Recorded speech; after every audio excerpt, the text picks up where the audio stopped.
Buenas tardes, gracias por venir, ¿no? En ese viernes medio carnavalero. Voy a poner aquí el cronómetro.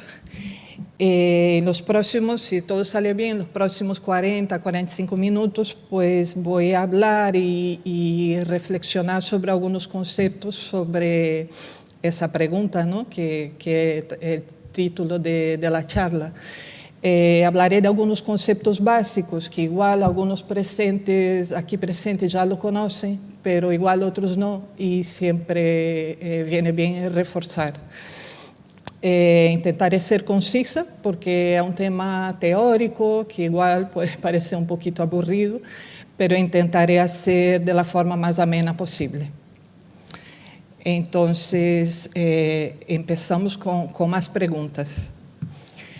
¿En qué pensamos cuando hablamos de desarrollo sostenible? Pues nos viene a la mente imágenes como placas fotovoltaicas, los aerogeneradores, ¿no? Por la energía eólica, algún coche eléctrico. Todo eso es lo que pensamos cuando hablamos de desarrollo sostenible, y todo ello nos hace pensar un poco a futuro, ¿no? Con la mirada más allá. Y por el contrario, si pensamos en el patrimonio cultural, nos trae a la mente palabras como memoria, las raíces, nuestra historia, nuestra identidad, como que nos hace mirar al pasado, ¿no? Eso podría hacer darnos a entender que estamos hablando de dos conceptos antagónicos y opuestos, ¿no? Que miran en direcciones opuestas. Pero no es así, y lo veremos a lo largo de la charla. La primera asociación, la más obvia que podemos hacer con respecto al patrimonio cultural y la sostenibilidad es en términos ambientales, ¿no? Porque todo lo que no construimos nuevo y que aprovechamos y reciclamos, regeneramos de la ciudad existente, pues menos contaminamos, ¿no? Y menos emisiones de CO2 emitimos a la atmósfera. Entonces, esa concepción de entender que el patrimonio es un recurso, ¿no? Que es un aprovechamiento sostenible. A la vez, ese patrimonio, esa forma de construir, ¿no? En el pasado, hacía un mejor uso y aprovechamiento de los recursos de territorio. Las construcciones estaban hechas de materiales locales, casi siempre la piedra, la madera, la cerámica. Y todo eso se ha ido desarrollando a lo largo de siglos, ¿no? En un proceso de adaptación lenta del ser humano a su entorno. ¿Qué pasaba con los primeros asentamientos humanos? Pues se hacían para proteger, ¿no? a los hombres, a proteger a esa comunidad de los ataques de animales, de las inclemencias del tiempo. Entonces, tradicionalmente, esa ciudad nació casi amurallada, ¿no? Defendiéndose de la naturaleza. Y eso nos trae hasta el día de hoy. Tanto nos defendimos que en el avance y el dominio de esa naturaleza en busca del bienestar, pues hemos transformado radicalmente el territorio, ¿no? Y tenemos hoy en día las ciudades esas que, vistas desde el cielo, ¿no? Yo como urbanista me encanta ver la ciudad desde el avión por la noche, que parecen unas joyas, ¿no? Son un artefacto, la verdad, que asombroso. Pero también lo podemos entender como una herida, ¿no? Una cicatriz en el territorio, porque rompe con todo lo que es natural. Entonces, en ese camino, por la búsqueda del bienestar, ya desde los años 60, incluso antes, de los años 60 y 70, se empieza a hablar, ¿no? Los expertos, los científicos, del colapso de esos sistemas naturales del planeta, ¿no? Poniendo en peligro, ¿no? el futuro, ¿no? Nuestro futuro. ¿Y qué pasó? Esas ciudades fueron unos inventos tan fantásticos, ha funcionado tan bien, que permitió el aumento de la población, con eso el aumento de la explotación de los recursos naturales, y pasamos a un desarrollo enfocado casi que exclusivamente al crecimiento económico, ¿no? Ahí empiezan los desequilibrios, ¿no? por la transformación radical de ese territorio natural. Hemos visto ya hace más de 50 años que podemos llegar a un colapso, ¿no? Y ya casi estamos llegando. Entonces, en la búsqueda de alternativas a ese problema, surge este término, ¿no? Que es el desarrollo sostenible, ese concepto que veremos de dónde viene. En el año 1987, la ONU encarga a la Comisión Mundial sobre el Medio Ambiente y el Desarrollo un informe. Esa comisión se llamaba Comisión Brundtland, porque lo presidía una ministra noruega que tiene ese nombre, su apellido, y el nombre del informe se llamaba Nuestro Futuro en Común. Las conclusiones, ¿no?, que llega a ese informe llega a ese concepto, a esa frase que es tan conocida, ¿no? Ya seguramente todos la habremos oído en algún momento, ¿no? Que dice que el desarrollo sostenible es aquel que satisface las necesidades del presente sin comprometer la capacidad de las generaciones futuras para satisfacer las suyas. Esa es la primera vez que se habla, entonces, como ese documento es importante porque es como el documento fundacional, ¿no?, de desarrollo sostenible a nivel planetario.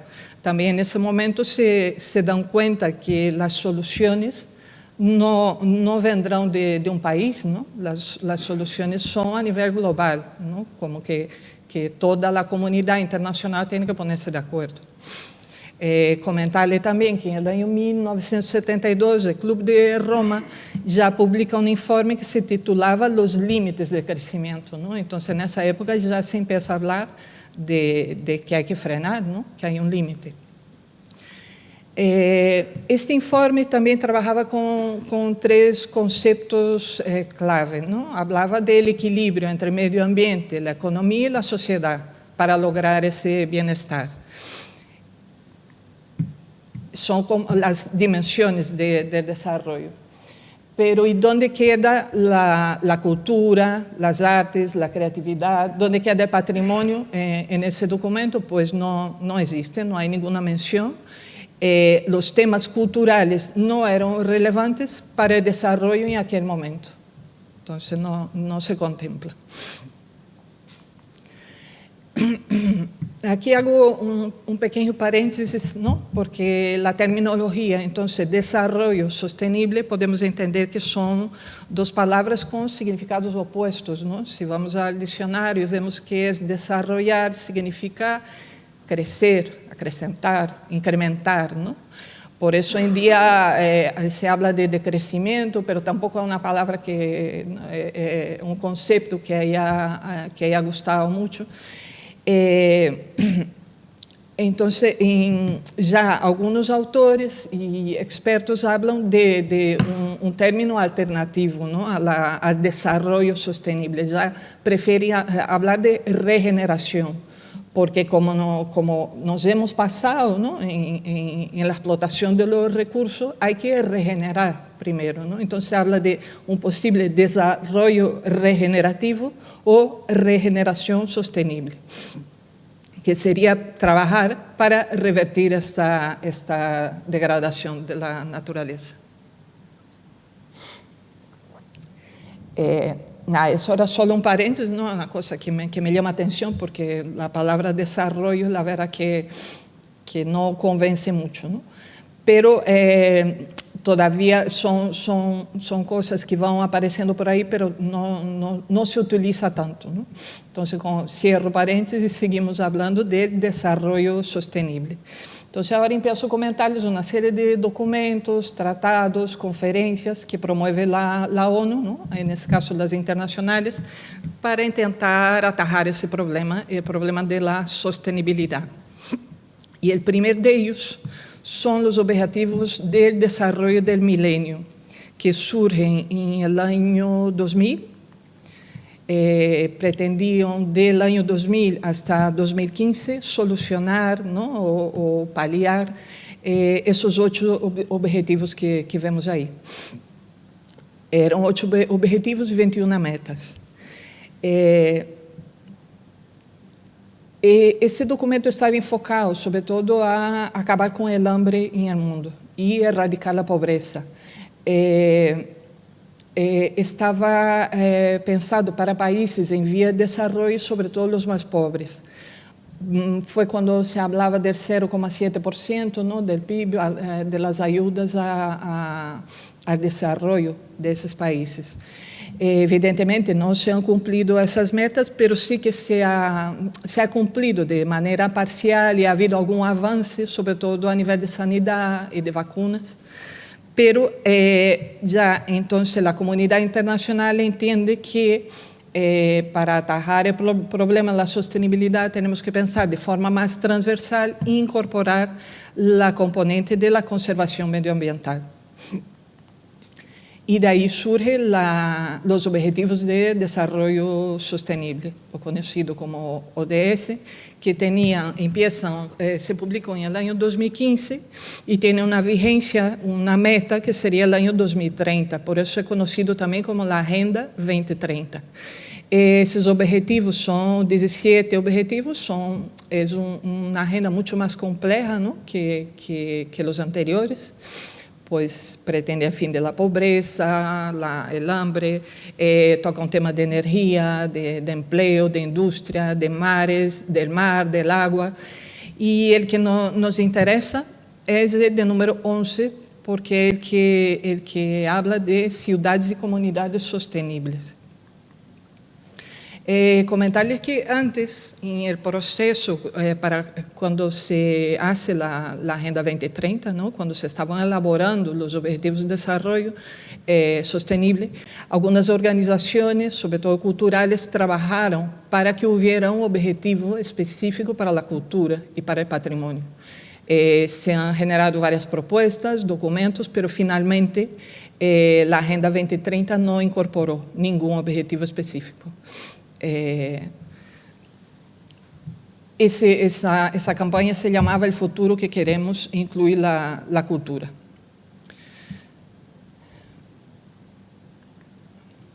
Volviendo ao objetivo esse das cidades sustentáveis, que pretende que criemos espaços inclusivos, seguros, resilientes dentro das cidades, esses objetivos estratégicos têm uns objetivos específicos e umas metas que, dentro do 11, o 11.4 sí que se refere já à proteção e salvaguarda do patrimônio cultural.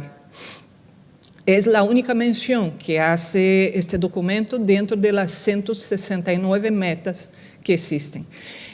Se considera que é uma referência débil, não? Porque menciona patrimônio cultural junto a natural, e não há nenhuma referência também no documento à sua puesta em valor e regeneração, só diz que há que protegê-lo.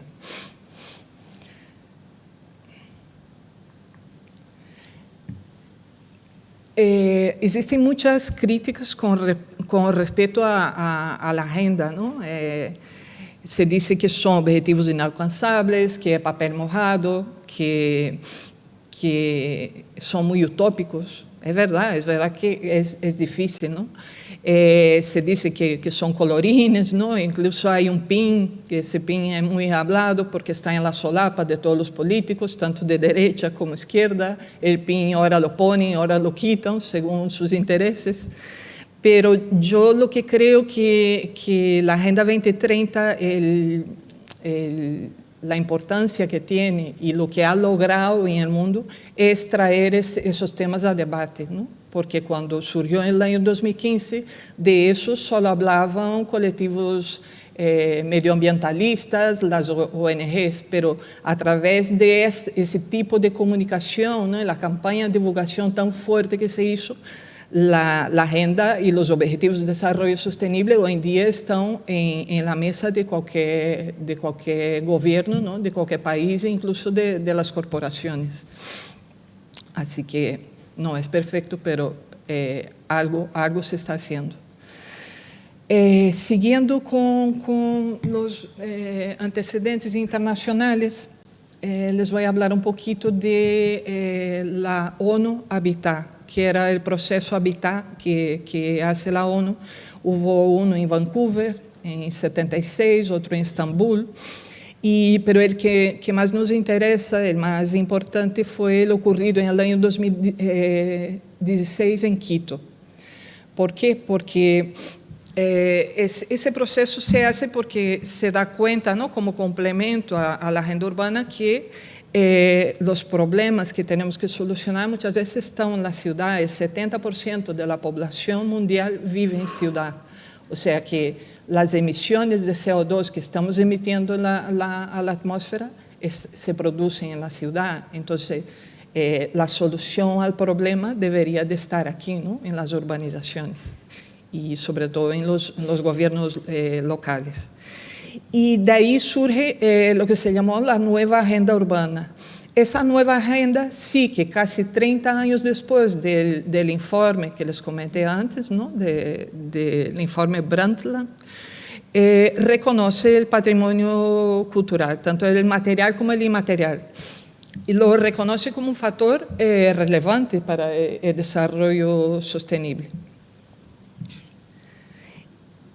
Y derivado de esta agenda, de esa llamada nueva agenda urbana, pues Europa, la Comunión Europea, hizo su propia agenda, se llama Agenda Urbana Europea, pero que a la vez no cita para nada el patrimonio, otra vez más, no se considera patrimonio cultural. Entonces, en esa no entro tanto, pero sí que después de esa agenda europea que se hace en el año 2018, y en el año 2019 España publica su propia agenda urbana. Esta agenda urbana está compuesta por 10 objetivos estratégicos. Esses 10 objetivos estratégicos também se derivam em objetivos específicos. Tratam vários temas, como proteger o suelo virgem, evitar a dispersão urbana, habla va muy dirigida también a adaptar las ciudades al cambio climático, que es como muy necesario, mejorar la resiliencia. Habla de economía circular, de la economía urbana, de fomentar cohesión social, la movilidad sostenible, acceso a la vivienda. Pero aquí, de nuevo, el que nos interesa es el objetivo estratégico número 1, ese que dice ordenar el territorio, hacer un uso racional del suelo, conservarlo y protegerlo. Luego, en su segundo objetivo específico, sí que ya cita, ¿no?, y dice conservar y mejorar el patrimonio natural y cultural. De nuevo, el cultural asociado al natural.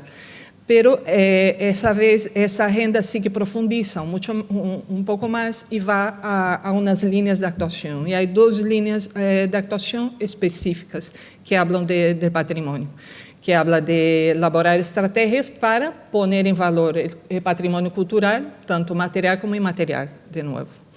Y la segunda línea de actuación habla de poner en marcha campañas de difusión del patrimonio cultural para lograr la cultura, ¿no?, el sentimiento de pertenencia, ¿no?, basada en el conocimiento.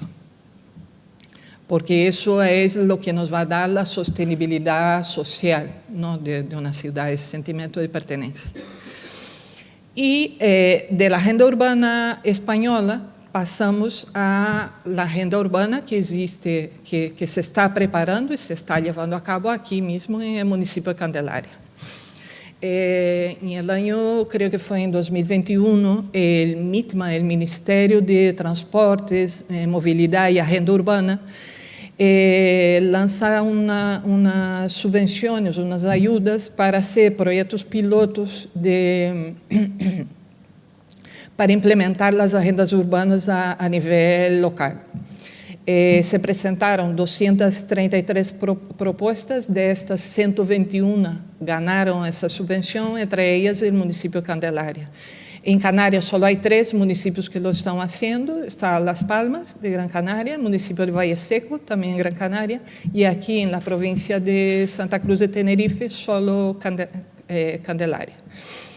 Explicar que é um documento aberto, flexível, que todavía se está haciendo, ¿no? Então, ele se componia de um diagnóstico técnico basado em dados, ¿no? Dados científicos comprovados, e em um diagnóstico participal.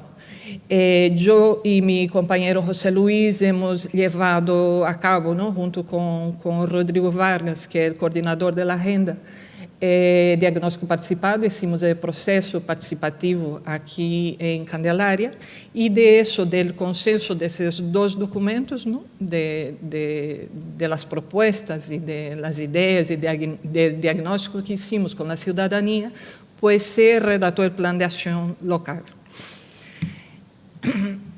E aqui sí que tenho que assumir que o documento tem uma carência reseñable e já nos tiraram de la oreja por ello, e lo assumo, e é verdade, porque por falta de tempo foi um documento que se hizo em 6 meses e nós tivemos apenas 3 meses para fazer a participação. Nesses 3 meses hicimos talleres informativos, diagnóstico, entrevistas, encuestas online, trabalhamos com o Instituto Punta Larga, pero se tomou a decisão desde o município que era importante informar, ¿no? Primeiro informar para empoderar e que a gente entendera, supiera que era a agenda. Então, essa participação se hizo segundo as mesas territoriais. Hemos ido a todos os núcleos de mediania, Araia, Cuevecitas, Igueste, e isso nos levou muito tempo, que igual nos hubiera gostado fazer algumas mesas setoriais, ¿no? E sentar e falar de patrimônio. Pero em aquele momento não foi possível. Pero aún así sí que se ha recorrido propuestas e a impressão, ¿no? De la ciudadanía sobre o tema de patrimônio. Como hicimos DAFO, uma das debilidades apontadas é que o patrimônio histórico de Candelária, a parte da Basílica e da Virgem de Candelária, é pouco conhecido e valorado, ¿no? Que há mais patrimônio que esse que é tão conhecido. Também falaram muito, como estávamos em las medianias, de las oportunidades que representam todo esse patrimônio etnográfico, ¿no? Que está aí, que são caminhos, eras, hornos, caseríos, que tem uma grande riqueza e que haveria que poner em valor. Dentro de las propuestas que hemos recebido, se hablaba de eso, ¿no? Lo que comenté, de poner en valor el patrimonio más desconocido. Por ejemplo, al sector de comercio y restauración le preocupaba que el turista que viene a conocer la basílica se baja de la guagua, está media horita, hace la foto y se va. E não quer comer, não consume aqui. Então, eles pediam que o município, ¿no? Hiciera mais actuações para a posta em valor e divulgação desse patrimônio.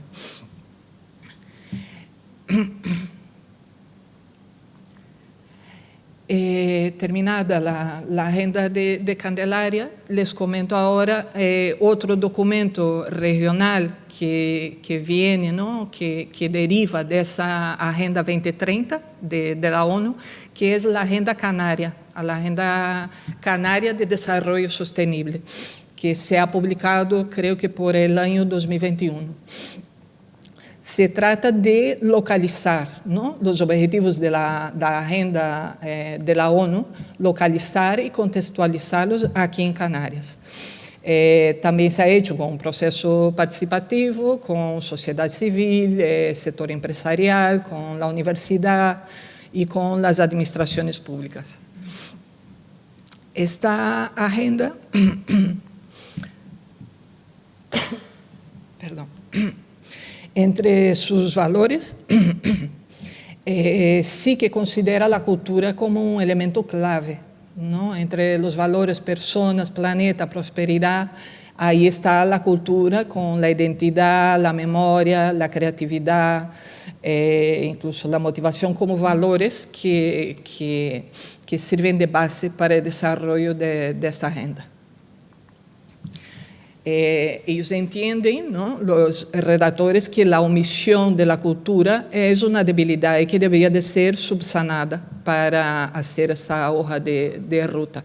Entonces, aparte de los 17 objetivos de desarrollo sostenible, se suma ahora, en el ámbito canario, unas metas culturales para la promoción del desarrollo.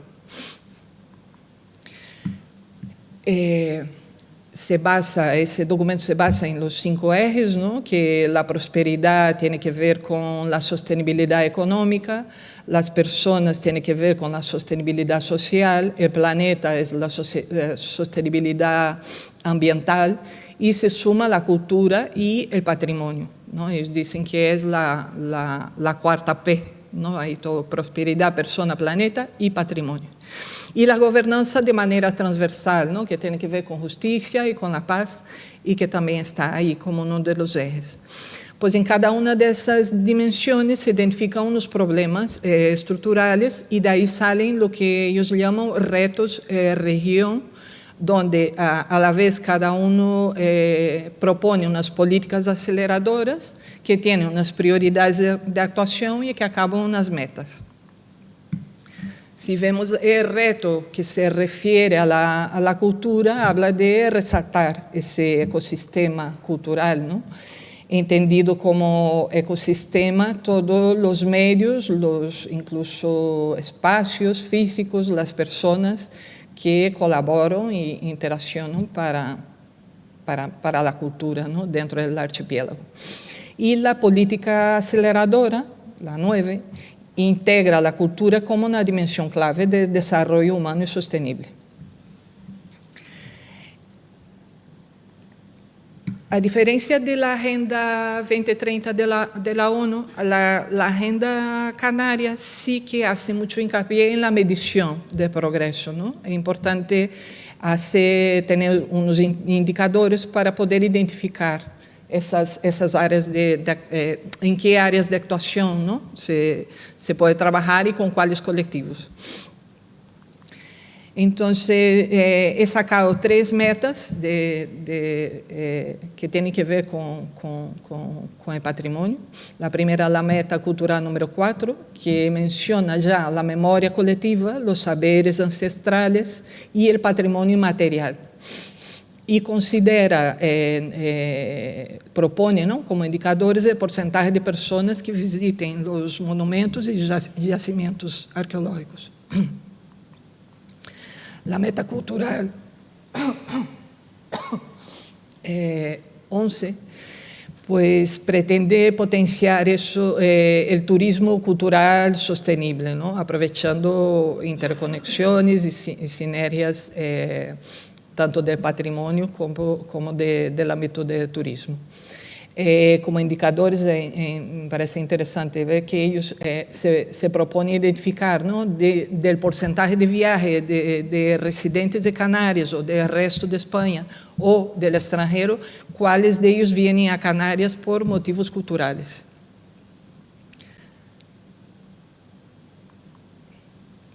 Y la meta cultural 18 habla de nuevo de proteger, salvaguardar el patrimonio cultural y material. Aquí los indicadores serían lo que tenemos pendiente, ¿no?, que es un registro online de los bienes de interés cultural de Canarias. La idea es que eso esté accesible online a cualquiera, que ahora hay algo, pero no está actualizado.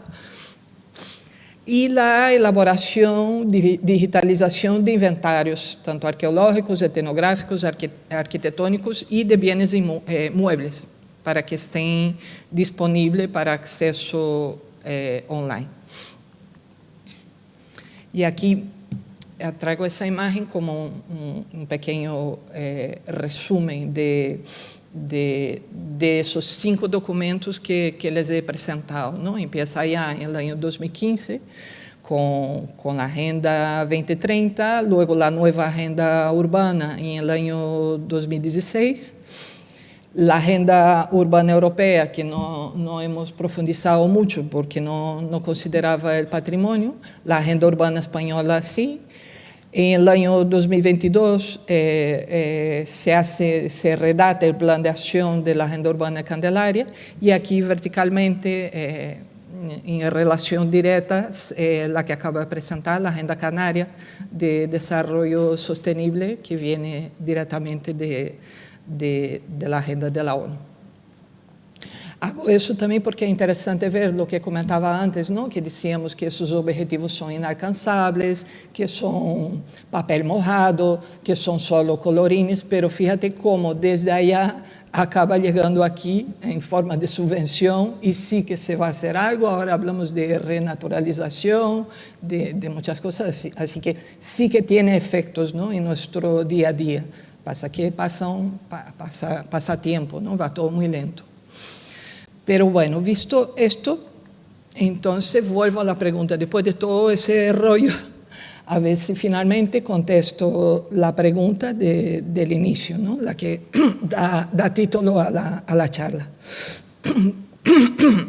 ¿Cómo puede el patrimonio cultural contribuir a ese desarrollo sostenible? Ese desarrollo siempre pensando en el desarrollo sostenible socialmente, ambientalmente y económicamente. Pues a nivel de sociedad, ¿en qué contribuye el patrimonio? Pues puede construir una masa crítica, empoderada, pues contribuye a la cohesión social, a ese sentimiento de pertenencia. Es un elemento clave en la humanización de las ciudades, ¿no? También supone un fortalecimiento de la participación social. La cultura en sí nos permite comprender los valores, las creencias y convicciones de las personas, de la sociedad, y ejercer como una herramienta facilitadora de desarrollo. A la vez también la cultura, tenemos que pensar que para todos estos cambios, ¿no? Que propugnan estas agendas, hay que incorporar cambios en nuestra vida cotidiana. No es solo el gobierno de un país y no es solo el ayuntamiento que va a solucionar todo eso, ¿no? Estamos hablando de nuestra forma de consumo, de ahorro de agua, de energía, de coger el coche para todo. Entonces, de esa manera, la cultura puede promover, ¿no? a que se implementen esos patrones de consumo y de producción más sostenibles. En el ámbito económico, pues la protección del patrimonio y su puesta en valor, pues puede suponer una proyección exterior de la ciudad, ¿no? Puede potenciar la identidad y las singularidades de cada asentamiento. También puede atraer a visitantes, ¿no? Tanto desde el punto de vista del turismo, el turismo cultural y sostenible, pero también aquellas personas que son teletrabajadoras o nómadas digitales, ¿no? Y que pueden sentirse atraídas por determinadas ciudades. Patrimonio también puede apoyar economías urbanas vibrantes, ¿no? El ejemplo que les comenté antes del comercio, ¿no? Y de la restauración aquí que se apena, ¿no? De que el turismo no se quede y no consuma y no haga su comida aquí. Pues todo eso supone generación de empleo, inversiones, ¿no? Y recursos económicos y definitivamente es una fuente de riqueza. En el medio ambiente, pues lo que había comentado al principio, ¿no? La economía circular, también supone la regeneración de espacios, áreas urbanas degradadas, ¿no? Si hablamos también del medio ambiente urbano. Un componente prioritario de cualquier instrumento de planificación, ¿no? Lo primero que hacen para planificar una ciudad es ver dónde está el patrimonio que hay que proteger. Y bueno, visto eso, haré unas consideraciones rápidamente sobre el patrimonio y el espacio público y la sostenibilidad, ¿no? ¿Qué tiene que ver el espacio público con todo eso, ¿no? Pues el rol que aporta, ¿no? que que tiene el espacio público es fundamental a nivel social, ¿no? Porque el espacio público es el escenario de las relaciones humanas, ¿no? Y es donde se dan esas acciones, palabras, el acercamiento, la comunicación. El espacio público no debería ser solo el espacio donde transitamos, ¿no? Que en el día a día casi muchas veces lo usamos para ir de un sitio a otro, para ir a comprar. El espacio público permite la interacción social y todo eso es sostenibilidad. La sostenibilidad social que propugna la agenda urbana tiene mucho que ver con eso, con la interacción social. Esa imagen aquí viene a decir que las ciudades tienen que tener más bancos y menos terrazas, ¿no? Que el banco propicia ese encuentro, ¿no? Entre los iguales. Y en las terrazas, infelizmente, sentamos a consumir, ¿no? Y todo eso se plantea, las agendas, ¿no? Y todo eso plantea poner a las personas en el centro, ¿no? Quitar un tanto los coches y tal, y tener espacio donde convivir. Y ese espacio público, como espacio cultural, su calidad depende del diseño urbano, por supuesto, ¿no? Cómo configuramos los espacios, si estoy en una corriente de viento, si estoy desprotegido, si tengo sombra o no. Pero también tiene que ver con la gestión cultural que se hace en la ciudad, la gestión de turismo, con la actividad económica, con políticas sociales, ¿no? Y en algunas ciudades también con el marketing, ¿no? Que algunas ciudades juegan a eso. Y todo eso estamos hablando de cohesión social, ¿no? Que es un concepto sociológico que ahora los urbanistas lo utilizamos y que me parece perfecto, ¿no? Que antiguamente nos preocupábamos solo que los coches fuesen rápido y llegásemos de nuestra casa a trabajo y a comprar, pero ahora ya nos interesan otras cosas, ¿no? Que la ciudad esté cohesionada. ¿Y eso qué significa? La cohesión social tiene que ver con el grado de consenso entre los miembros de un grupo social, ¿no? En una comunidad viven miembros que se relacionan entre sí, que comparten un espacio en un determinado tiempo, y tiene que ver con ese consenso. Cuanto más unida y solidaria y cohesionada esté esa sociedad, más cohesión social tendremos, ¿no? Traigo aquí una foto que me encanta, ¿no? De Manolo Ramos, que vemos esa calle La Arena antiguamente. ¿Y por qué antiguamente nos da esa sensación, ¿no? De que había más cohesión social? Pues sí, había, porque éramos menos, ¿no? Vivíamos menos personas y necesitábamos más uno a otro. Entonces, todo eso de buscar la sostenibilidad social va del desafío de que en las ciudades, tal como las tenemos organizadas hoy en día, ¿no? De coches, centro comercial y tal, cómo convivir con los iguales y tener cosas en común, ¿no? Impulsar cosas comunes. ¿Y de qué se nutre la cohesión social? Pues de la identidad colectiva, se nutre también de nuestra memoria. Y para proteger y fomentar esta memoria y el tan hablado sentido de pertenencia, ¿no? El sentido de que pertenezco a algo, de que tengo una historia, es necesario divulgar y proteger el patrimonio cultural. ¿Y qué se puede hacer? Pues eso ya es tan sabido, pero nunca está de más repetir, ¿no? Que no se ama lo que no se conoce. Pues difusión, difusión y más difusión. La interpretación del patrimonio, ¿no? que permita esa cultura de pertenencia y también basada en una señalética interpretativa patrimonial, ¿no? Que ahora, a modo de conclusión de la charla, les comento un poquito una propuesta que desde 3 Ecodesign, yo y José Luis hemos hecho al ayuntamiento, que se trata de aprovechar todos esos recursos y ese patrimonio desconocido que tiene Candelaria, aprovechar el encuentro, ¿no? Entre el peregrino, el turista, las familias que pasean, las que vienen el fin de semana a por el helado en el paseo marítimo, a los estudiantes, porque no, también, ¿no? y basado incluso en la agenda cultural que tiene Candelaria, que tiene una agenda bastante amplia y significativa, ¿no? Todo eso basado, apoyado en el patrimonio y poner en valor esos elementos a través de esa señalización interpretativa, ¿no? El tema del mar, la conexión, ¿no?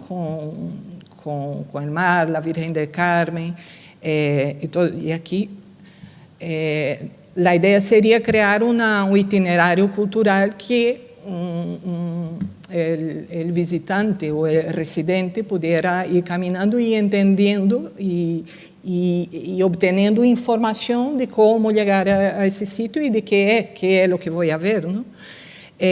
También en la participación ciudadana, en el proceso participativo, se hablaba mucho de que hay muchos nuevos residentes en Candelaria y que no están o bien integrados, son gente que trabaja en otros sitios y que no conocen, ¿no? Ni las tradiciones, ni la historia, ni la cultura del pueblo, ¿no?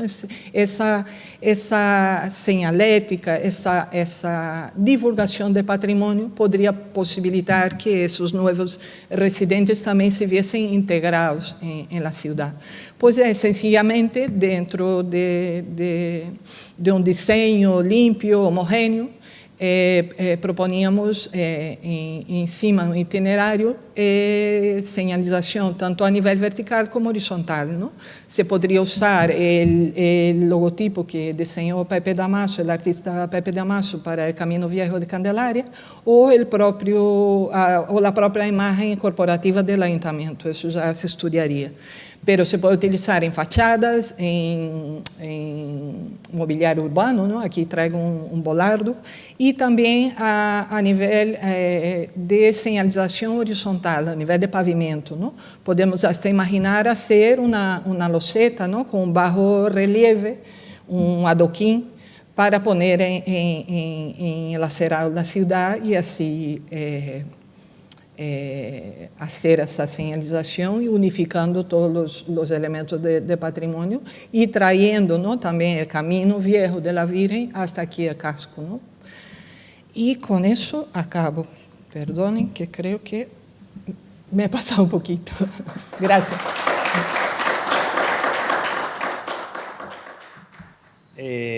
Bueno, vamos a comenzar hablando, como le hemos llamado, ¿no? El Pozo de la Virgen, su recuperación y puesta en valor.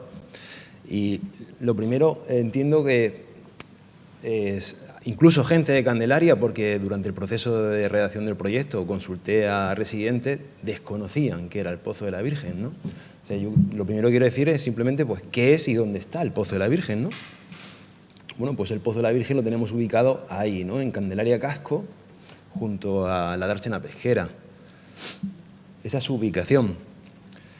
¿Qué es? Pues es este elemento arquitectónico, actualmente. Esa es la imagen que tenemos del Pozo de la Virgen. Como bien comentaba María José, ¿por qué su recuperación y puesta en valor? Pues uno de los datos primordiales, ¿no? Es que es un bien de interés cultural. ¿Vale? Y además declarado bajo la Ley 16 de 1985, es decir, Patrimonio Histórico Español. En su artículo 15 habla de son monumentos aquellos bienes inmuebles que constituyen realizaciones arquitectónicas o de ingeniería u obras de escultura colosal siempre que tengan interés histórico, artístico, científico o social. Bueno, pues por ahí tiene que estar el pozo, porque si es bien de interés cultural, algo de esto tendrá que tener. De verdad, voy a volver simplemente a que veamos la imagen, ¿no? Habrá de realizaciones arquitectónicas o ingeniería, ¿no? Que tengan interés histórico, artístico, científico o social. ¿Desde cuándo? ¿No? Sería la siguiente pregunta. ¿Cuándo declararon bien de interés cultural este elemento? ¿Vale? Pues históricamente, y vuelvo a citar aquí la ley del 85, que es la de Patrimonio Histórico Español, hay una incoación de este expediente, es decir, hay una solicitud por parte de la ciudadanía que se eleva hasta el Gobierno de Canarias para esa declaración de bien de interés cultural en el año 1989. En el 89 se hace una incoación Hay una aprobación por parte del Gobierno de Canarias de esa determinación en el 90 y una declaración BIC en el 93. Es decir, desde 1993 es BIC, bien de interés cultural. Pero ¿qué pasa? Hemos dicho que en el 89 lo habían incoado, ¿verdad? Pues la misma Ley de Patrimonio Histórico Español dice que desde 1989, en ese acto de incoación del bien de interés cultural, en su artículo 11, la incoación de expediente para la declaración de un bien de interés cultural determinará, en relación al bien afectado, la aplicación provisional del mismo régimen de protección previsto para los bienes declarados de interés cultural. Es decir, ya nos está diciendo también que tiene una protección desde ese momento similar a lo que es un bien de interés cultural. Artículo 19 de esta misma ley nos habla que esa protección en qué consiste, ¿no? En los monumentos no podrá realizarse obra interior o exterior que afecte directamente al inmueble o a cualquiera de sus partes integrantes o pertenecientes sin autorización expresa de los organismos competentes para la ejecución de esta. Lo que quiere decir es que desde 1989 cualquier obra que se hubiera realizado en pertenencia a este bien inmueble debería de contar con esas autorizaciones.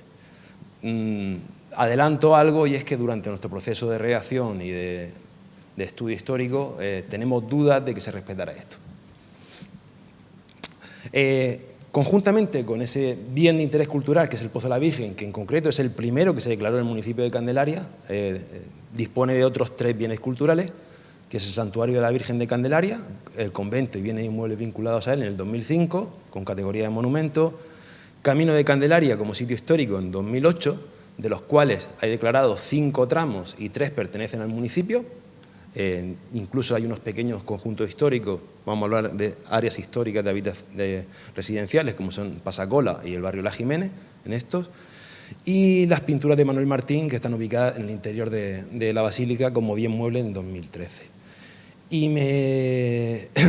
Y cito también esto dentro de esta presentación, porque creo que, como están viendo, todos los bienes declarados de interés cultural en Candelaria tienen una vinculación directa con la Virgen de Candelaria, como están viendo, ¿no? Bueno, continuamos.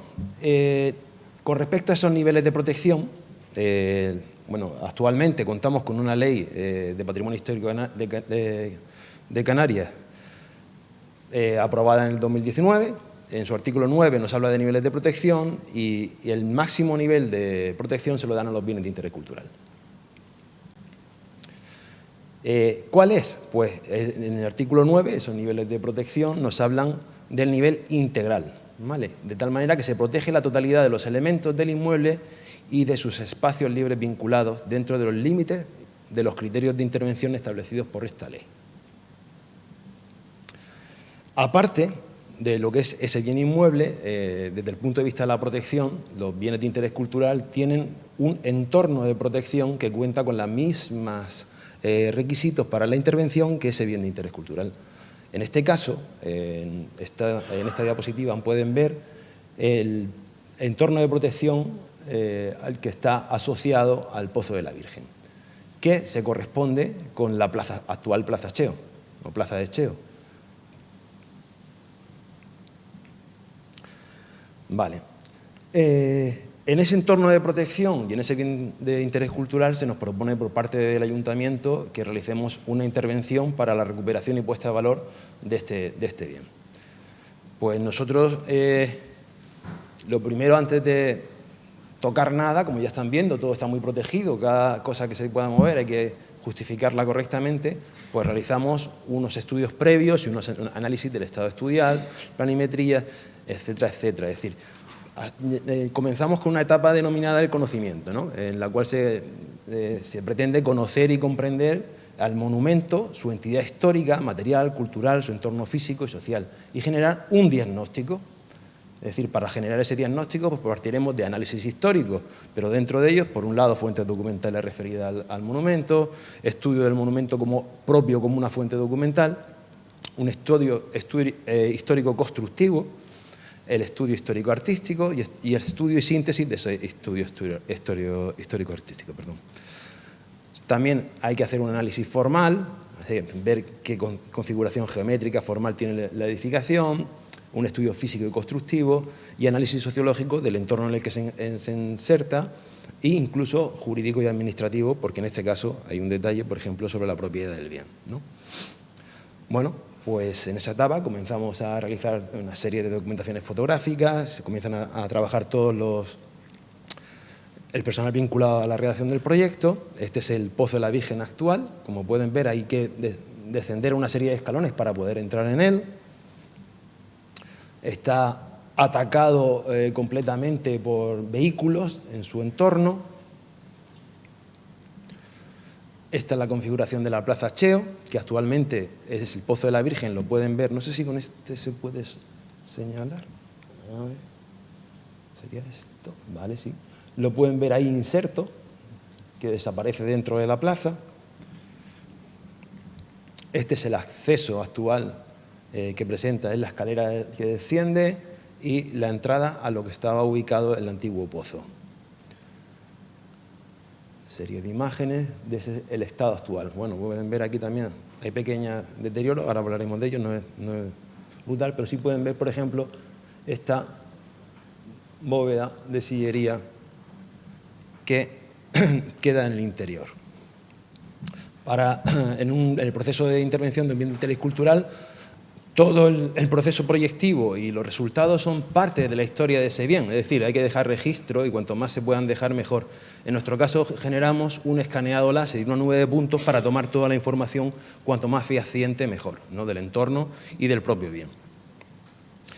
El estado actual físico-constructivo pues, requiere un conocimiento del estado de este bien, de este inmueble, ¿no? Bueno, pues están viendo alguna serie de deterioros sobre los escalones, lo que comentaba la bóveda, pero en resumen, aplacado sobre bases de morteros de cemento, etcétera, etcétera, ¿no? O sea, generamos ese tipo de documentación para poder hacer análisis posteriores. También se siguen estudiando, por ejemplo, el tema de la titularidad del bien fue una de las cosas, porque figuraba, según catastro y demás, sobre los padres dominicos la titularidad, y se vio que estaba inventariado dentro del patrimonio municipal desde 1926, ¿no? En esto análisis histórico, el Pozo de la Virgen, conocido también vulgarmente como el Pocillo Santo, pues se habla de que el origen del pozo se debe a un manantial que afloraba de la misma cota de pleamar bajo la colada basáltica que conformaba el risco de Candelaria, el cual aportaba agua dulce en bajamar y salobre en pleamar, de uso posiblemente prehispánico, es decir, es uno de los primeros puntos donde obtener agua potable o de cierta calidad en el área de costera de Candelaria. Y su utilización se consolidó tras la conquista y se mantuvo durante siglos, siendo usado, es decir, durante siglos porque fue un punto de abastecimiento, ¿no? Siendo usado por los habitantes del lugar para abastecerse de agua dulce, al ser uno de los pocos puntos de agua existentes en un lugar donde los recursos hídricos escaseaban, lo que determinó su importancia en la vida cotidiana de la localidad.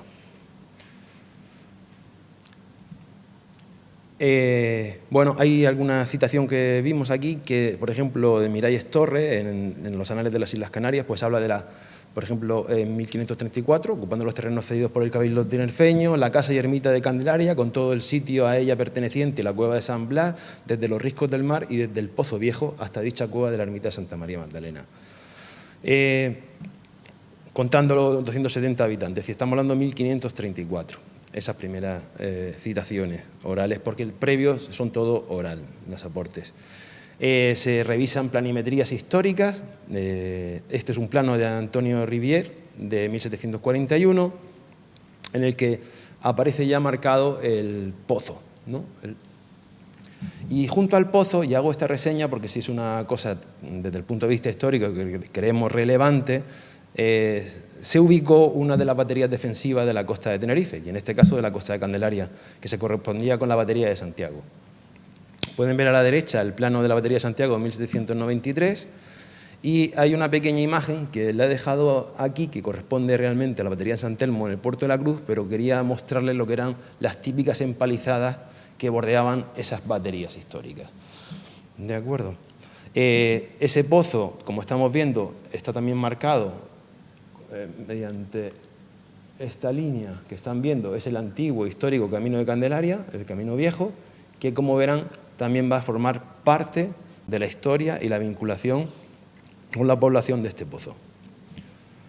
Este plano es de 1795, de Luis Marcheli, donde aparece ya el punto de desembarque que generaba comercio con lo que era Santa Cruz de Tenerife, vía marítima, la batería de Santiago, el Camino Viejo de Candelaria y el Pozo de la Virgen.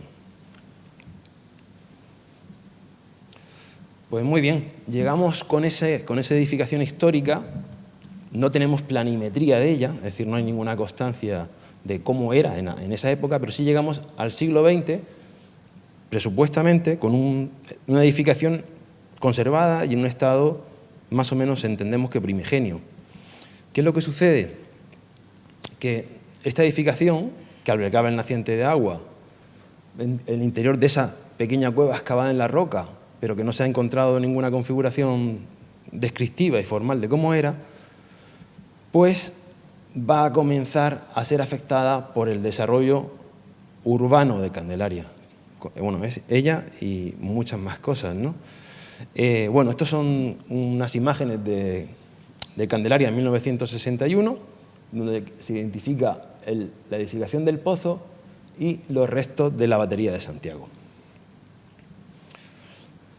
Hemos seguido indagando, Punta de Santiago en el 75 y un detalle del Plan General de Candelaria del 65, donde también nos aparece tanto el pozo como la batería de Santiago. Gracias a Octavio Rodríguez, que está aquí, y le damos las gracias, vamos, no sé cuántas veces se las deberíamos de dar, nos facilitó la única imagen que hemos conseguido del pozo a mediados del siglo XX. Como están viendo, no sé si se distingue bien, pero bueno, era una edificación vernácula. Hemos recompuesto esto porque la imagen no sale, por eso sale en otro color, ¿vale? Hemos hecho una simetría para entender cómo sería, para que lo pudieran ver un poco una idea de cómo es. Con una portada simplemente con una arquería de medio punto, donde se desciende hacia el interior de esa cueva, ¿no?, que albergaba el pozo y que habían visto anteriormente en unas imágenes. Esta imagen también nos la facilitó Octavio, que es la única imagen del interior del pozo, donde, como pueden ver, ya están viendo algo que ha ido cambiando. Esto es una excavación natural en cueva con un enjalbegado de cal. Vale. Había una imagen de la Virgen en un cuadro que yo, según hemos estado leyendo, por lo visto se habla del reflejo de la Virgen en el pozo y sobre la pared, que entendemos que también esta imagen llegó a ser un poco una recreación de esas fuentes, lo que cuentan, de esa imagen que se reflejaba en el fondo, en las paredes del pozo, pues al final se tradujo en un cuadro, del cual no tenemos constancia de dónde cae. Bueno, como pueden ver, hemos recreado esa imagen que teníamos a mediados de los 50. Hay movimientos que fagocitan las áreas ya y se comienza a urbanizar. En 1977 ya hay constancia de que hay una alteración de esa primigenia configuración y se comienzan a ejecutar una serie de almenados. En 1987 comienzan también a hacerse una serie de desarrollos urbanos también vinculados a la batería de Santiago, que en este caso también se ve gravemente afectada, desapareciendo como tal, ¿no?, y construyéndose la actual dársena y el refugio pesquero. Y el pozo sigue viéndose afectado, haciendo un cambio en las rasantes de acceso a él. Llegando hasta nuestra actualidad, en 1994 se inaugura la Plaza Cheo y ya tenemos esta configuración, es decir, el pozo se reviste con un placado de piedra, que es lo que tenemos actualmente. ¿Vale?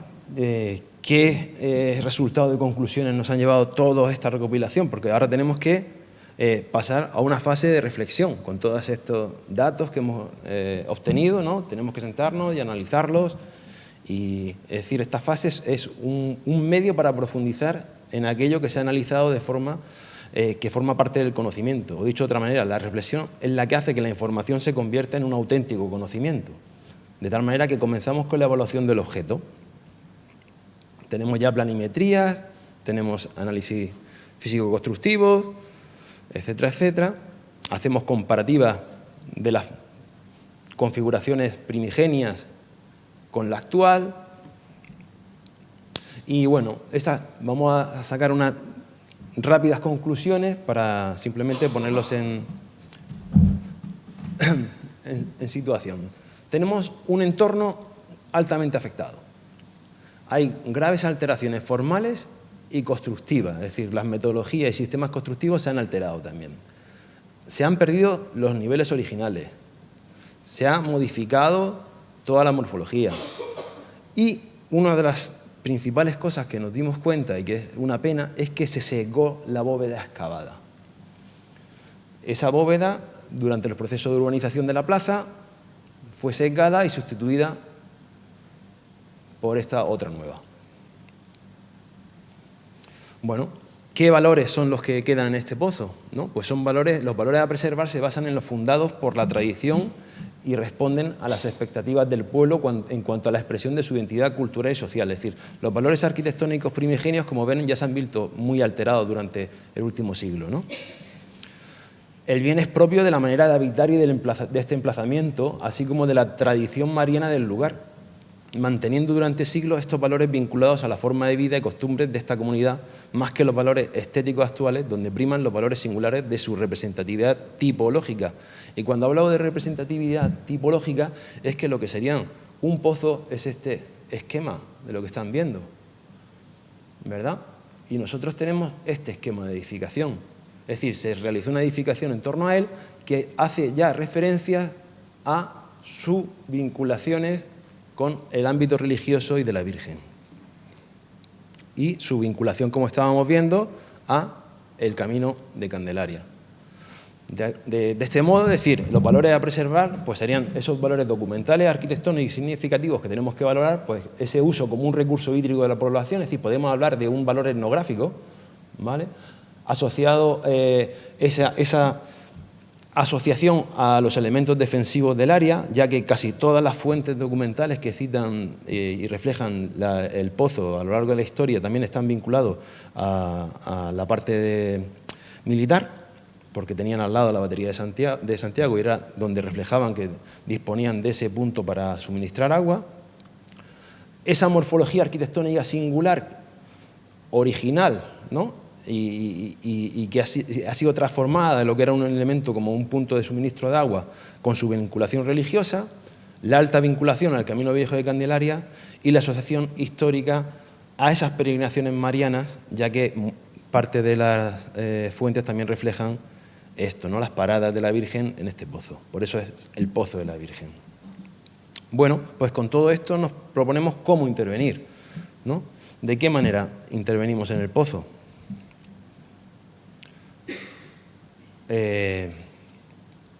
Bueno, nosotros tenemos que cumplir la ley en las intervenciones, ¿no? La Ley de Patrimonio Cultural de Canarias, en el artículo 11, pues nos cita diferentes tipos de intervención. Hablan de investigación, valorización, mantenimiento, conservación, consolidación, restauración, rehabilitación, reconstrucción, reestructuración, remonta o ampliación. Y nosotros tenemos que conseguir asignar algo. ¿Cómo intervenimos, no? ¿Cómo intervenimos? Pues lo primero es que la metodología que aplicamos es la restauración objetiva, ¿vale? Que por un lado tenemos el objeto que es el monumento sobre el que vamos a intervenir. Y tenemos que comprender y valorar equitativamente sus tres dimensiones esenciales. Esa dimensión como un documento, la arquitectónica y la significativa. Y la definición de su autenticidad no es en función exclusivamente de si es original o no, sino de la capacidad de esa intervención para garantizar la permanencia de esos tres valores esenciales, ¿no? El documental, arquitectónico y significativo. Y por otro lado está la acción, ¿no?, que se refleja en el proceso de restauración, y su concepción es una disciplina simultáneamente científica, técnica, creativa y social, cuyo objetivo genérico es garantizar que la colectividad disfrute de los beneficios derivados de la conservación del patrimonio. Es decir, es hacerlo también para que la colectividad pueda disfrutarlo, ¿no?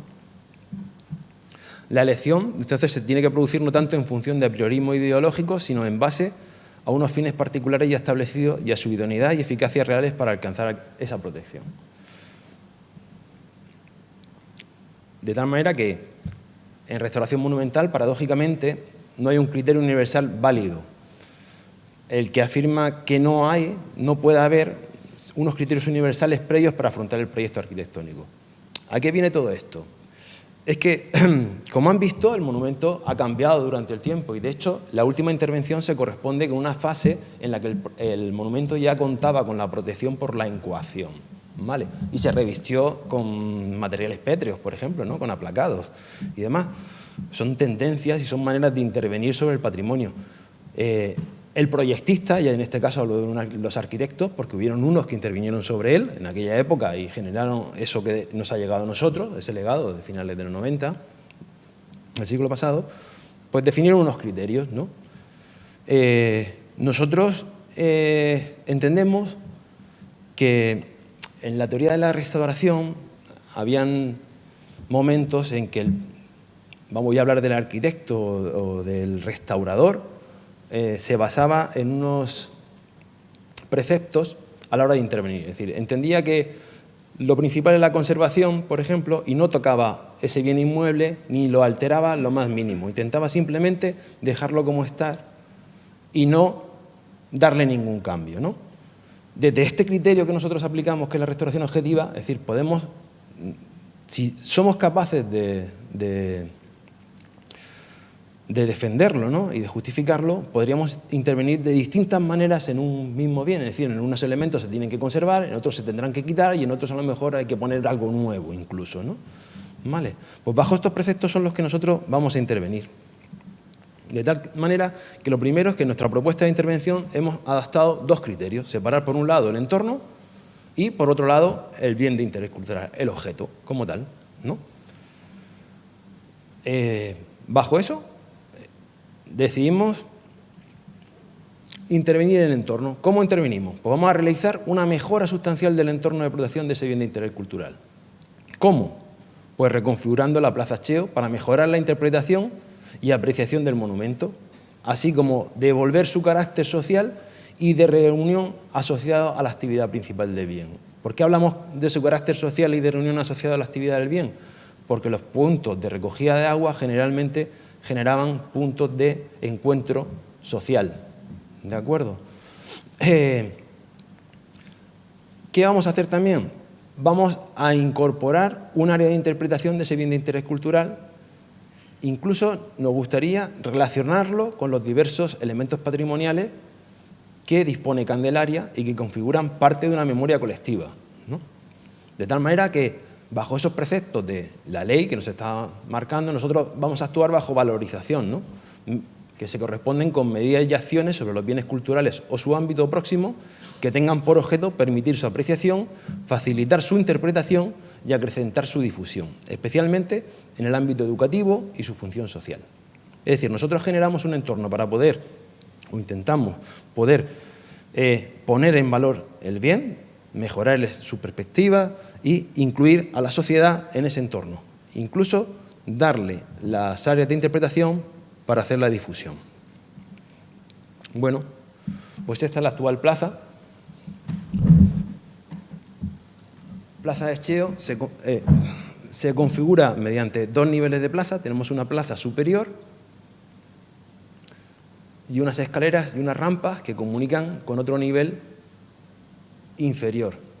Actualmente están viendo esta línea donde se disponen, todas estas son franjas de aparcamiento que justamente nos ocultan el bien de interés cultural. ¿Vale? Acerados insuficientes para transitar por ellos,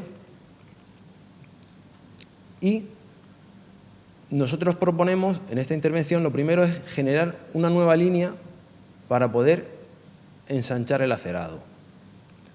Soltar la esquina del bien que está aprisionado contra los muros actuales para liberarlo y poder apreciarlo mejor. Recuperar los niveles originales de ese pozo, que como han visto actualmente hay que hacer un descenso de 60-70 centímetros para poder acceder a él. De tal manera que va a configurar una pequeña plaza, la plaza del pozo, que se va a vincular directamente a él y que va a permitir apreciarlo de una manera mejor. Se van a incluir nuevos elementos de vegetación, áreas naturales, vinculadas a piezas estanciales. Esas son nuestras premisas de intervención. ¿Vale? Y con respecto al Pozo de la Virgen, pues vamos a intentar intervenir de la manera que recuperemos, mediante una intervención que se basa en la rehabilitación histórica y formal del bien. ¿Vale? Efectuando acciones de restauración, vamos a restituir sus condiciones originales, y reconstrucción, que son intervenciones de carácter excepcional donde vamos a reponer parcialmente elementos desaparecidos. ¿Vale? No son intervenciones, en este caso, nosotros vamos a aplicar una intervención que no es muy usual. No es muy usual, pero sí que he traído aquí un ejemplo para que entendieran esto. Hablamos de un repristino, que es una restauración reconstructiva. Esto es una imagen del Patio de los Leones de la Alhambra. Esta es una imagen de 1859, cuando el arquitecto de este monumento español era José Contreras Osorio. José Contreras Osorio, en aquella época, como he hablado, igual que ha sucedido en este caso, ¿no? O sea, hay un momento histórico donde los arquitectos o restauradores de esos bienes pues, están influenciados por una serie de teorías sobre cómo intervenir, ¿no? En este caso yo hablaría del romanticismo, ¿no? Aquí, en esa época romántica, no se le ocurrió otra cosa a José Contreras que incorporar una bóveda bizantina sobre este elemento. ¿Qué es lo que sucede? En la década de los 30 se incorpora un nuevo arquitecto restaurador en la Alhambra, Leopoldo Torres Balbás. Aplica un método científico, estudia, igual que hemos hecho nosotros, se documenta y se da cuenta justamente de que esto es un añadido posterior y que está desvirtuando la historia de esa edificación. Y de tal manera que lo que hace es eliminarla y reconstruir la originalidad de esa edificación. Pues nosotros vamos a aplicar la misma metodología. Nosotros tenemos documentado su situación a mediados de los 50 y que se corresponde con una imagen, entendemos que también mucho más clara para apreciar que es un elemento patrimonial, y los pasos que ha ido dando de 1960, 77, 94, 2022, pues lo vamos a llevar hacia atrás. Vamos a intervenir bajo supervisión arqueológica, eliminando añadidos hasta llegar a esta configuración formal. Vale. Bueno, esto sería la situación actual de la plaza, como hemos comentado.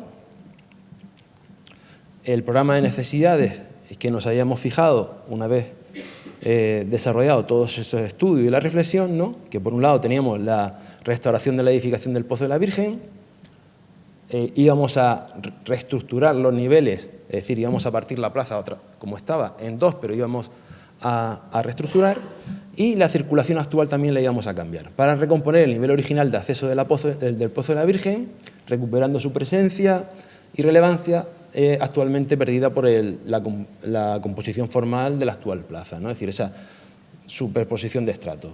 Recuperar y poner en valor la vinculación del Pozo de la Virgen con las peregrinaciones marianas mediante una percepción sensorial del Camino Viejo de Candelaria. Creación de áreas vinculadas al bien de interés cultural, donde incorporar elementos de interpretación del propio bien de interés cultural, así como de elementos patrimoniales presentes en Candelaria. Realizar una mejora de la accesibilidad e interconexión de la plaza con sus áreas aledañas, incluso con el nuevo proyecto de intervención que está previsto en la playa de Olegario. y implementar estrategias proyectuales, y aquí me voy a referir a la charla que ha dado mi compañera anteriormente con respecto a si es posible que la sostenibilidad y el patrimonio, pues bueno, nosotros hemos intentado implementar, según figura en el plan de acción local de la Agenda Urbana de Candelaria, pues con respecto a las mejoras de las condiciones de habitabilidad del espacio público, se incorporan soluciones que cumplen con, son implementaciones, incrementar masa vegetal, incrementar espacios de sombra, introducir especies autóctonas, garantizar en el diseño el drenaje natural, incrementar la permeabilidad del pavimento, integrar sistemas de drenaje sostenible, mitigar la contaminación acústica y mejorar la calidad de los espacios públicos. Es decir, dentro del proyecto hemos tenido en cuenta esto para intentar integrarlo lo máximo posible. Por supuesto, en este caso no será más fácil conseguirlo en el entorno que en el propio bien. Esto sería el resultado. Esta sería la nueva Plaza Cheo, que se mantiene en dos niveles, nivel superior y nivel inferior. El nivel superior, lo que se ha mejorado son las condiciones de accesibilidad, porque actualmente no era accesible y se ha vinculado a los niveles del nuevo acerado. Se ha proyectado una detección sensorial en este área donde se va a poder captar y observar que pertenecía al antiguo Camino de Candelaria. Se han incorporado nuevos elementos de comunicación. Hay áreas verdes con espacios para poder sentarse y generar interacción social. Se va a recuperar el nivel de la plaza para tener el acceso a la cota propia del pozo y se van a reconfigurar un área donde poder incorporar recursos interpretativos, tanto en esta como en esta. Bueno, pues este sería el proceso. El estado proyectado consiste en, como están viendo, en desmontar lo existente. Se van a desmontar todos esos almenados, se van a bajar los niveles. Estos son niveles estipulados en proyecto que se tienen que corroborar durante el proceso de ejecución de obra bajo la supervisión arqueológica, para poder reconfigurar nuevamente la imagen original del pozo. Se eliminarán los almenados en los 70, se eliminarán los aplacados y todos los elementos decorativos correspondientes a épocas posteriores.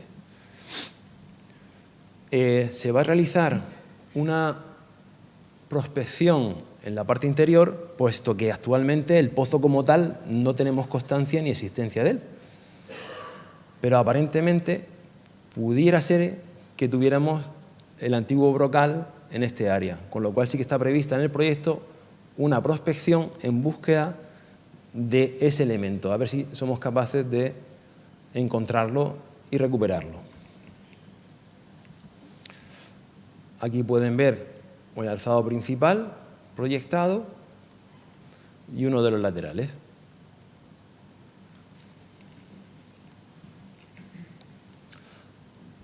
Esta sería la sección, este sería el punto de prospección. Vamos a intentar recuperar parte de esa imagen original y sí que vamos a volver a realizar los encalados sobre la bóveda actual, dejando una ventana histórica para que se refleje que se ha perdido y se puede entender que es una sustitución. Esta sería la imagen de la reconstrucción. Las secciones.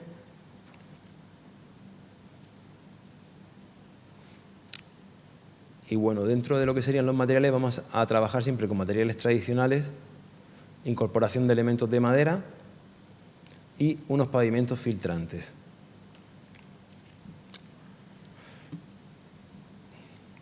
Con respecto al entorno, como ya les he comentado,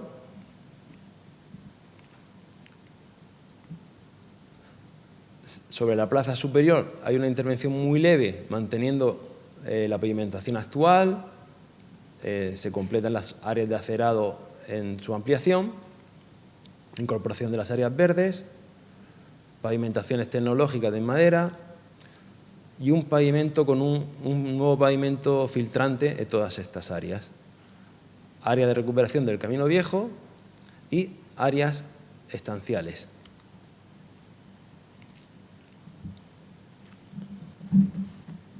Esta es una imagen de lo que sería el nuevo acceso a la plaza superior y la nueva reconfiguración formal del perímetro de la plaza con respecto al acerado.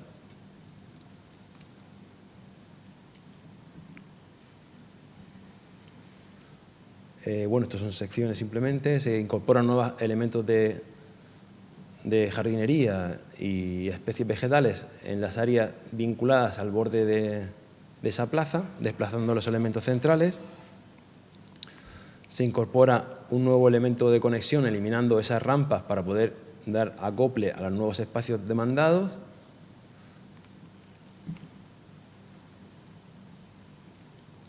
Es una nueva escalera que va a comunicar la plaza superior y la inferior. Todo el tránsito accesible se va a desarrollar por el nuevo acerado exterior.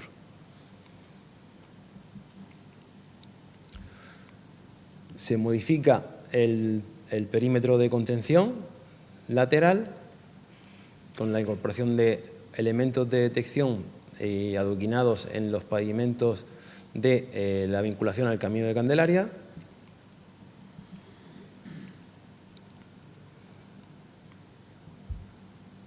Es una delimitación a través de elementos de madera natural que a su vez van a configurar los espacios de interpretación inferiores.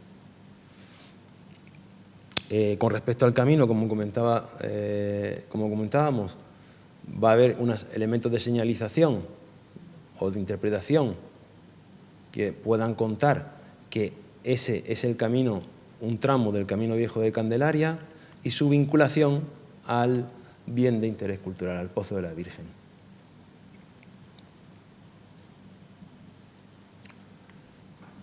En esa intervención se han reservado unas áreas para poder incorporar elementos de interpretación, murales,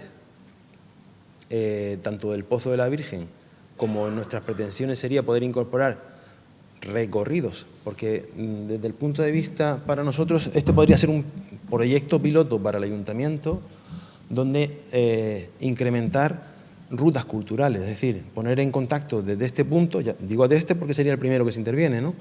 Desde este punto poner en valor no solamente al Pozo de la Virgen, sino como hemos hablado, sino tenemos la Basílica y tenemos muchos más, ya lo ha mostrado mi compañera, muchos más elementos que podrían ser objeto de visitas culturales, ¿no? Y aprovechando esa intervención podríamos incorporar nuevos elementos que fomenten que tanto los propios como los visitantes realicen estas rutas, ¿no? La rectificación del acceso al pozo, consiguiendo ver el edificio con toda su prestancia, no como un elemento hundido en el pavimento actual.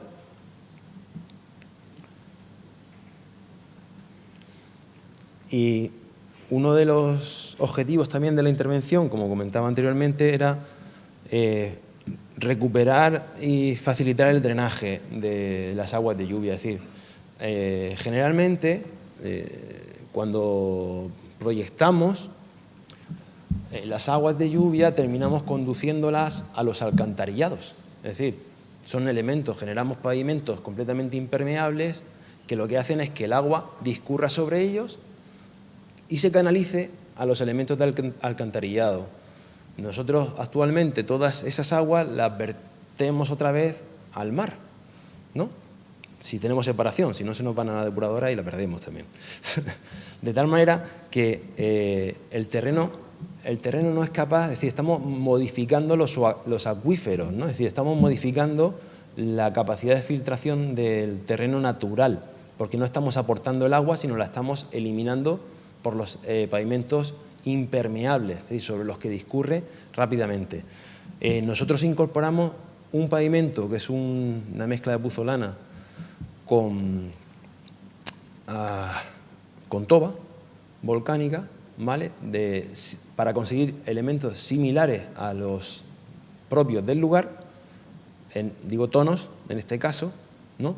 Y que es permeable, se llama Battuto di Tufo, un pavimento desarrollado en Italia, ¿vale? Que lo que permite es que el agua que cae sobre él cuele, digamos, se evacúe en vertical y se devuelve al terreno natural.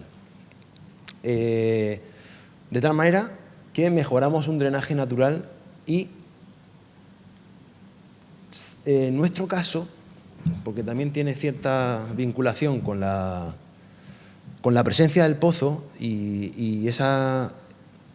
Si fuéramos capaces, porque nosotros tenemos la pretensión de intentar encontrar el pozo, es decir, encontrar ese brocal y a ver si somos capaces de mostrar esa existencia, ¿no? de ese pozo. Si este pavimento que tenemos en nuestro entorno también es filtrante, generalmente al pozo van las aguas filtradas, ¿no? y de tal manera que pudiéramos recuperar parte de ese agua que actualmente ¿no? es incapaz de que llegue, ¿no? Porque el entorno está desaparecido completamente, está impermeabilizado, y recuperar el agua en el pozo inferior si es que existiera. Pero bueno, principalmente lo que estamos mejorando es la sostenibilidad a través de una intervención urbana. En las nuevas áreas estanciales, pues bueno, se han diseñado con especies autóctonas, especies de sombra, para que sean agradables, para poder sentarse y disfrutar de las áreas aledañas a este bien de interés cultural. Aquí proyectualmente hemos tenido un pequeño guiño, como comentaba, con los elementos de empalizada que estaban vinculados a la batería de Santiago, en este caso, y a los elementos militares, para configurar todas las piezas ajardinadas, delimitadas con estos elementos verticales, ¿no? De tal manera que esta sería un poco la imagen que estamos buscando, o que está proyectada, para los elementos estanciales vinculados a el Pozo de la Virgen.